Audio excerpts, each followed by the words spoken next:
Подкрепи Бояна днес, за да има утре.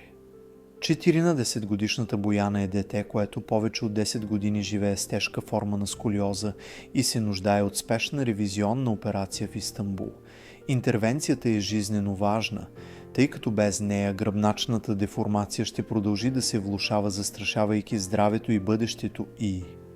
Кампанията има за цел да събере 85 000 евро за последващото лечение на Бояна. Бояна се бори с сколиозата още от 3-годишна възраст. Детството й преминава основно в кинезитерапевтични салони и басейни, а от 4-годишна носи курсет. До днес тя е сменила повече от 15 курсета и практически не познава живот без тях. На 9 години претърпява първата си операция, но след инцидент кордата се скъсва, което налага връщане към курсетите и нов период на изчакване и лечение. След пореден преглед професор Аланай е категоричен, че без ревизионна операция състоянието на Бояна ще се влошава и всички постигнати до момента резултати ще бъдат загубени. Въпреки продължителното лечение и физическите ограничения, Бояна не спира да учи и да се развива.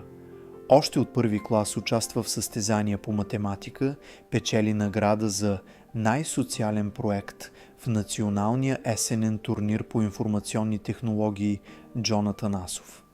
В свободното си време Бояна пее, свири на китара и пиано и посещава курс по дигитално рисуване.